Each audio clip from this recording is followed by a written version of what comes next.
नमस्कार दोस्तों, आप सभी का स्वागत है maths by Raghu sir channel पर। और दोस्तों, आज हम लोग यूपी टेट परीक्षा के लिए महत्वपूर्ण प्रश्नों की सीरीज में आइए दोस्तों, मैं आपको कुछ प्रश्नों का सॉल्यूशन बताऊंगा। और दोस्तों, आप जो मेरे साथ मैथ को सीखने का कोशिश करिएगा कि कैसे हम किसी प्रश्न को बहुत ही आसानी से एक अप्रोच के जरिए हम लोग सॉल्व करना यहाँ पर सीखेंगे। तो आप जो है दोस्तों, आप मेरे साथ पूरा प्रयास करिएगा मेरे से कनेक्ट होने का। और जो चीज़ मैं आपको बताऊंगा, अगर आपको लगेगा कि आपके लिए नया है तो आप उस चीज़ को अपने नोट्स में नोट करिएगा। और दोस्तों, अगर आप यकीन मानिए, अगर आप मेरे साथ सीखने की शुरुआत करेंगे तो आप जो है मैथ के ऐसे प्रश्न जो अभी तक आपको टफ लगते थे, उनको जो है वह बहुत ही आप आसानी से और बहुत ही इंटरेस्टिंग तरीके से लगा रहे होंगे। मैथ एक ऐसा सब्जेक्ट है दोस्तों कि अगर आपको मैथ को सॉल्व करने में अगर इंटरेस्ट आने लगा दोस्तों, तब आपको मैथ्स जो है वह सबसे प्यारा सब्जेक्ट लगेगा। चलिए आइए हम शुरुआत करेंगे। एक पहला प्रश्न हम यहाँ पर देखेंगे दोस्तों कि यदि दो संख्याओं का अनुपात 5:6 है तथा उनका एचसीएफ 4 है तो उनका एलसीएम बताओ। और इस तरह का प्रश्न आपसे जो दोस्तों यूपी टेट की प्रारंभिक परीक्षा और मुख्य परीक्षा दोनों में आपसे यह प्रश्न पूछा जाएगा, या आप पेपर 1 या पेपर 2 कोई भी देंगे तो दोनों में आपको इस तरह का प्रश्न पूछा जाएगा। तो आइए दोस्तों, मैं आपको बताता हूँ कि ऐसे प्रश्नों को आप कैसे जो है वह सॉल्व करेंगे।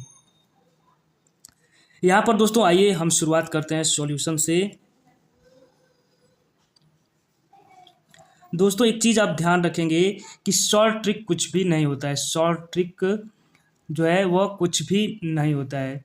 यह दोस्तों कुछ भी नहीं होता है। शॉर्ट ट्रिक्स क्या होता है दोस्तों? केवल प्रैक्टिस होता है। जो आप प्रैक्टिस करते हैं तो दोस्तों, आप प्रैक्टिस करके आपका माइंड इतना तेज हो जाता है कि आप कुछ कैलकुलेशंस को जो है ओरली, यानी कि मुँह ज़बानी आप क्वेश्चन को कुछ जो कैलकुलेशन को आप ओरल कर लेते हैं, तो वही जो है दोस्तों, जो कैलकुलेशन का जो प्रोसेस होता है वो फास्ट हो जाता है, तो वही जो है शॉर्ट ट्रिक बन जाता है।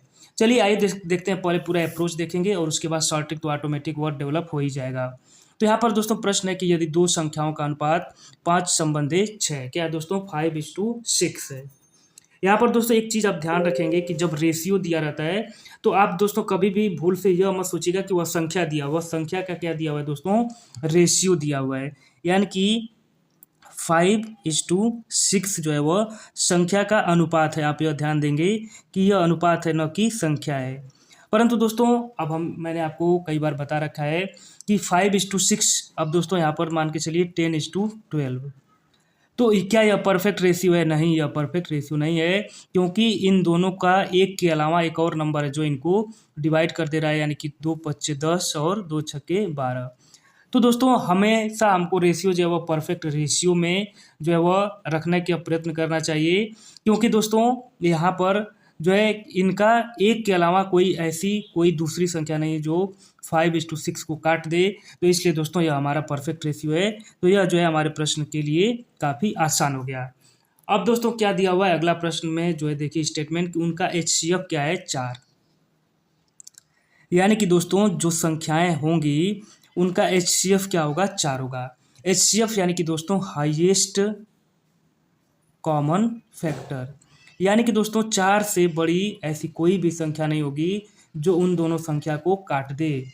तो यहाँ पर अब दोस्तों क्या हो जाएगा, हमारा जो संख्याएं क्या हो जाएंगी, अगर दोस्तों 4 से हम 5 में मल्टीप्लाई कर दें तो 20:24। यानी कि दोस्तों अगर आप देखें तो 20 और 24 को 4 के अलावा ऐसी कोई भी संख्या नहीं है जो इन दोनों को एक बार में काट दे। तो यानी कि दोस्तों हमने इजीली जो है अपनी संख्याओं को पता कर लिया कि हमारी संख्याएं क्या हो गई दोस्तों? 20 और 24 हो गई। अब दोस्तों हमारी संख्या पता चल गई 20 और 24, और उनका एचसीएफ हमको ऑलरेडी दे रखा है, 4 है। तो हमको क्या बताना है दोस्तों? एलसीएम बताना है। तो दोस्तों एक जो फार्मूला होता है आप उसे हमेशा याद रखेंगे, पहली संख्या गुणे दूसरी संख्या। क्या होता है दोस्तों? पहली संख्या गुणे दूसरी संख्या, पहली संख्या गुणे दूसरी संख्या। और यह किसके बराबर होता है दोस्तों? एलसीएम गुणे एचसीएफ के। किसके बराबर होता है दोस्तों? एलसीएम गुणे एचसीएफ के। तो अब दोस्तों अब यह प्रश्न हमारा बहुत ही आसान हो गया। अब हम क्या करेंगे, यहाँ पर बहुत ही आसानी से दोस्तों हमको दो संख्याएं पता है, यानी कि 20 × 24, और यह किसके इक्वल है? 4 गुणे एलसीएम के। तो यहाँ पर दोस्तों हमने 4 से इसको 5 और 24 बच्चे 120, यानी कि दोस्तों हमारा एलसीएम क्या आ गया, 24 बच्चे 120। और दोस्तों यही प्रश्न में पूछा गया था, तो हमने बहुत ही आसानी से इस प्रश्न का उत्तर निकाल लिया है। क्या होगा दोस्तों, एलसीएम 120 इस प्रश्न का जो है वो राइट आंसर होगा। आइए अब देखते हैं दोस्तों दूसरा प्रश्न। दूसरा प्रश्न है दोस्तों हमारा कर यह प्रश्न सिंप्लीफिकेशन के है कि x भागे 25 भागे 12 भागे 4 किसके बराबर 120 के, तो x का मान बताओ। तो दोस्तों यहाँ पर आइए हम शुरुआत करते हैं, क्या होगा हमारा सॉल्यूशन। यहाँ पर दोस्तों क्या दे रखा है कि x भाग में 25 भाग में 12 और भाग में 4 किसके बराबर है दोस्तों, 120 के बराबर है। दोस्तों मैंने आपको बता रखा है कि भाग को हम हमेशा क्या करते हैं, गुणा में, और जब गुणा करते हैं तो दोस्तों जो संख्या होती है वह ऑटोमेटिक क्या हो जाती है, रिवर्स हो जाती है। तो दोस्तों अब हमारा अगला स्टेप क्या होगा, x और भाग की जगह हम क्या करते हैं गुणा, और 25 को हम क्या लिख देंगे दोस्तों 1/25, भाग को गुणा और 1/12, भाग को गुणा और 1/4, और यह किसके बराबर है दोस्तों, 120 के। अब दोस्तों यहाँ पर अगला पॉइंट x किसके बराबर हो जाएगा, 120 गुणे 25 गुणे 4 गुणे 12।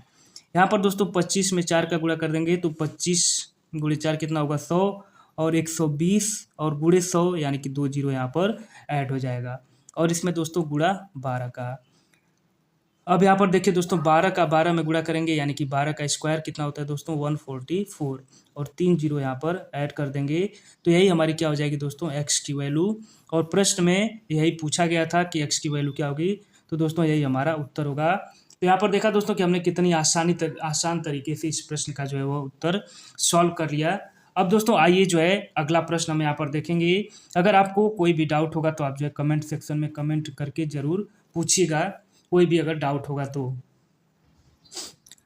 अगला प्रश्न देखेंगे दोस्तों कि 5 संख्याओं का औसत 27 है, यदि एक संख्या निकाल दी जाए तो औसत 25 हो जाता है, निकाली गई संख्या बताओ।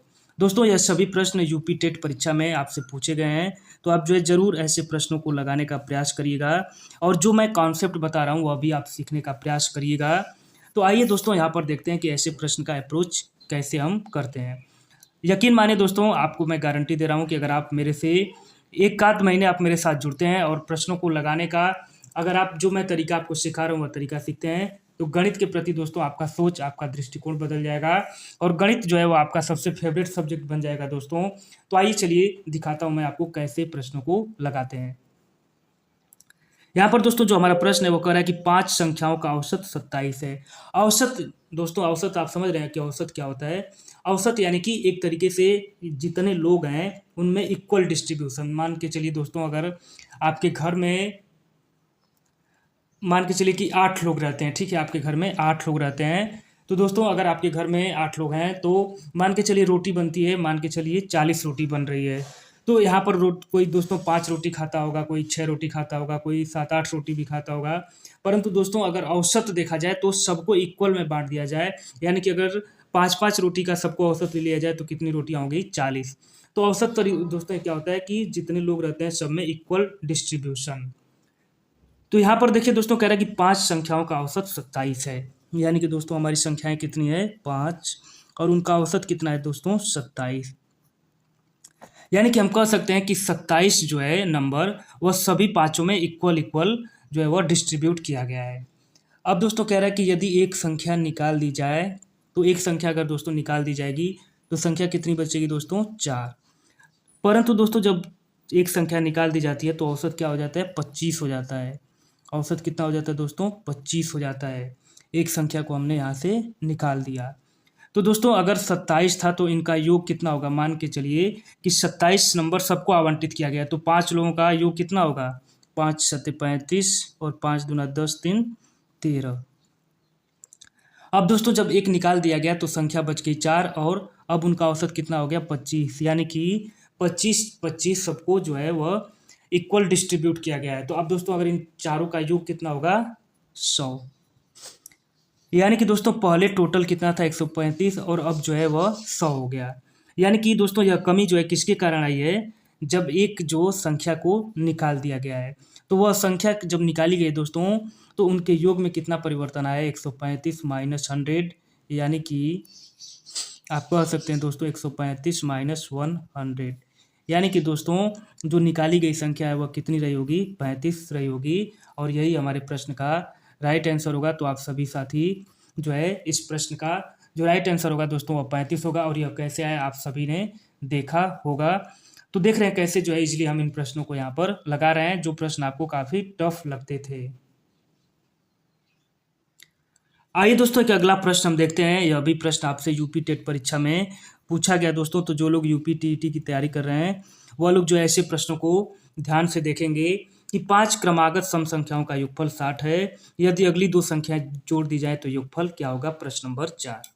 यहाँ पर दोस्तों आइए प्रश्न पर अप्रोच हमारा क्या होगा। कह रहा है दोस्तों 5 क्रमागत सम संख्याओं का योगफल 60 है।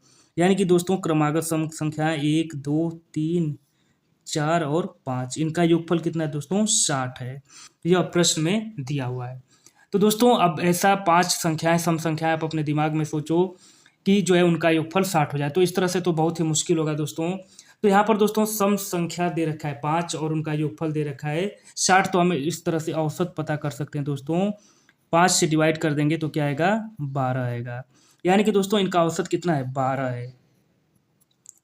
और आप सभी जानते हैं कि यह क्रमागत सम संख्याएं हैं। तो दोस्तों 12 के आगे क्रमागत सम संख्या क्या होगी, 14। और इसके आगे क्या होगी दोस्तों, 16।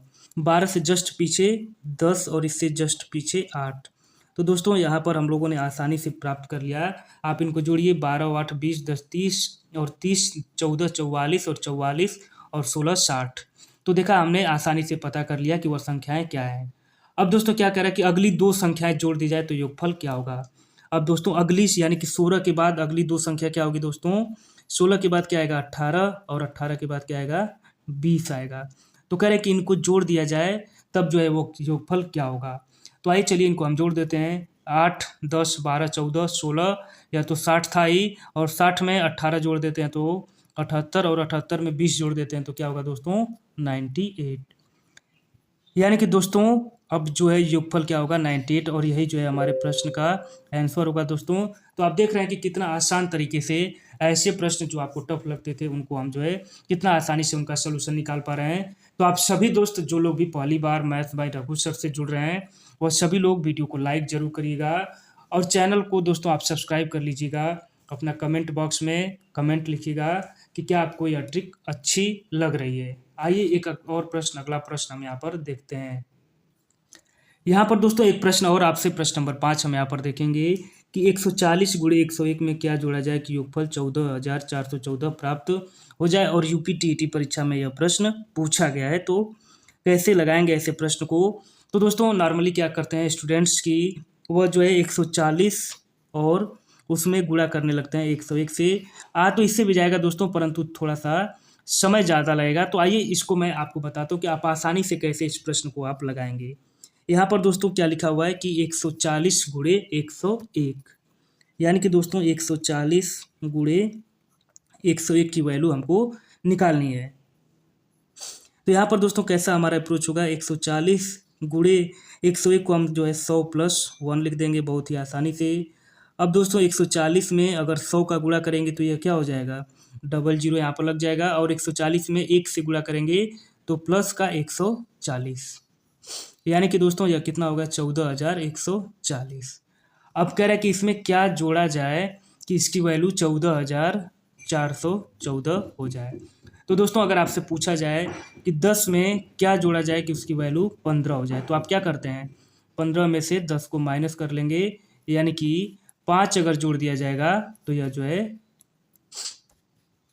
हो जाएगा। तो इसी तरह यह प्रश्न भी है कि इसमें क्या जोड़ा जाए कि इतना हो जाए। तो सिंपल अब हम क्या करेंगे, इसमें से 14,414 माइनस 14,140, 4 में से 0 गया 4, 11 में से 4 गया 7 और 3 में से 1 गया 2, यानी कि 274। और यही जो होगा हमारा राइट आंसर होगा। तो दोस्तों यूपी टीईटी परीक्षा के लिए हम लोगों ने यहाँ पर क्लास 1 देखी और इसी तरह आप लोग सभी साथी चैनल से जुड़े रहिएगा। तो यहाँ पर दोस्तों हम लोग मैथ में पूरा एक अप्रोच डेवलप करेंगे और प्रश्नों को यहाँ पर लगाएँगे। तो जो भी साथी नए हैं, पहली बार चैनल से जुड़ रहे हैं, वह प्लीज़ चैनल को सब्सक्राइब ज़रूर कर देंगे और वीडियो को लाइक करिएगा और दोस्तों आप कमेंट बॉक्स में कमेंट भी करिएगा। तो आप सभी दोस्तों का बहुत-बहुत धन्यवाद। नमस्कार।